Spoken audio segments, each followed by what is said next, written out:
Eh bien salut tout le monde, c'est Flonocado, j'espère que vous avez la forme. Alors aujourd'hui on va s'intéresser au 4x4 Toyota blindé du GIGN, donc c'est une vidéo un peu particulière, ça change du gaming, mais comme je présente les forces spéciales à travers le monde, donc ici on est à peu près dans le thème, donc le GIGN, son nom du nouveau 4x4 blindé, donc c'est le Fortress 200, donc c'est une base de Toyota Land Cruiser SW série 200 que je vous montre en photo.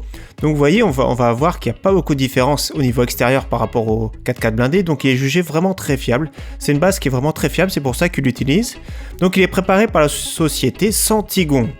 C'est le spécialiste vraiment du véhicule blindé qui est situé à Lamballe en Bretagne. Donc je connais bien parce que je passe régulièrement devant pour aller au boulot, donc je connais très bien. Je vois régulièrement les véhicules blindés à l'arrière. Donc c'est une entreprise qui a 160 salariés. C'est le leader en Europe, en Afrique et au Moyen-Orient, donc sur le secteur des véhicules blindés, que ce soit civil, militaire ou transport de fonds, comme on voit ceux qui transportent l'argent. Et également, ils font les voitures présidentielles, donc de notre président de la France. Donc ils ont déjà livré plus d'1 millier de véhicules blindés. Donc c'est vraiment des gros spécialistes et c'est eux qui s'attaquent justement à certains véhicules militaires, donc ici le GIGN.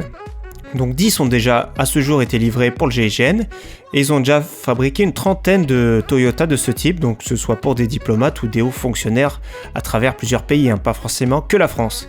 Donc ce type de véhicule ici que je vous présente, le Fortress 200 coûte environ, je dis bien environ, entre 160 000 et 250 000 euros. Oui, c'est énorme, c'est le prix d'un appartement ou d'une maison. Donc c'est très cher, ça demande beaucoup de préparation. Alors, c'est vraiment... Il porte bien son nom, c'est vraiment une forteresse roulante. Ce véhicule est équipé comme vraiment un véhicule militaire. Pourtant, d'extérieur, on fait pas trop... Quand on voit passer le véhicule, on pourrait pas croire que c'est un véhicule militaire et surtout blindé. Donc il est capable quand même de rouler à 150 km/h et de parcourir 800 km d'une seule traite. Donc il a une sacrée autonomie, ça c'est vraiment pratique. Il a 4 roues motrices comme le véhicule de base et un châssis ultra renforcé.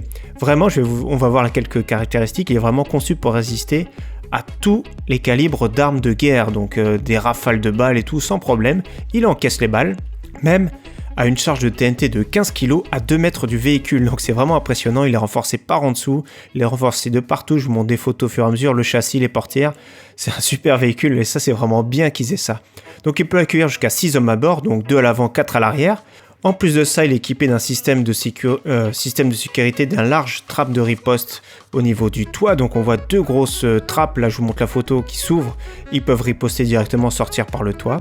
Franchement, c'est un super véhicule et en plus de ça, il est équipé de pneus run flat comme on connaît, donc il peut rouler avec des pneus crevés. Donc ça, c'est vraiment bien. Donc ces véhicules, c'est vraiment très bien qu'ils aient un véhicule comme ça, le GIGN. On peut intervenir de plus en plus, ils essayent de se moderniser, on va dire. Donc je vous ai présenté ce véhicule, c'est un sacré vraiment véhicule pour le GIGN, donc voilà. Donc j'espère que cette petite vidéo vous aura plu, moi ça m'a fait plaisir de la préparer et de la partager avec vous. En tout cas merci à tous, à très bientôt, ciao bye.